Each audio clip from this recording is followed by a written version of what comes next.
When I was in junior high school, a strange homeless man lived under an overpass on my way to school.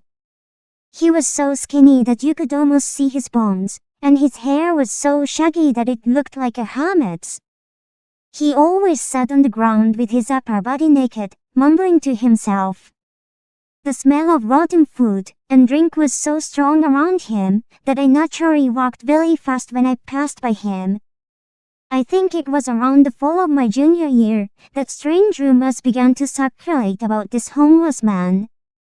The rumor was that the soliloquy he was speaking was actually a prediction of the future. Here is what I heard. When a group of baseball players from a southern high school passed by a homeless man, he turned to one of his team members and sighed. "It's burning." No one paid any attention, but that night the member's house caught fire due to mismanagement of cigarettes. Another female student said that a homeless man told he, "You can't meet." That night, her father collapsed at work, and she never returned home without seeing him die. The homeless man's prophecy caused a bit of a boom. People began to go to him to ask about the future, as if they were turning to a fortune teller. But he did not answer their questions with prophecy. One time, girls in my grade went to ask him to prophesy whether they would get together with the man of their dreams, but the homeless man just stared at the point in the air in silence.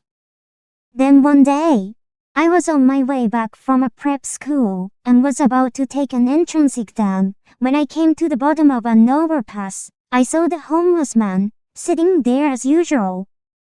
As I was about to walk past him, I overheard him saying something. I stopped dead in my tracks. Perhaps the thought that it might be a prophecy worked. "You're going to fall." That was all I could hear. I ran home. My first choice was to take the entrance exam to a difficult school that was one step above my ability. The homeless man predicted that I would fail the entrance exam.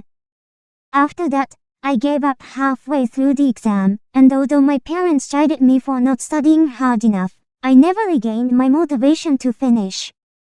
It may seem silly, but I found myself believing in the homeless man's prophecy. Surprisingly, however, I passed the difficult school of my first choice. I was in disbelief because I had completely given up, but a question suddenly came to my mind. What was the homeless man's prophecy that I would fail if it was not an entrance exam? When I told this story, all of my friends laughed at me, saying that it was foolish to believe in the prophecy of a homeless man. But even now, in my second year of high school, I am still afraid of what I will fall from.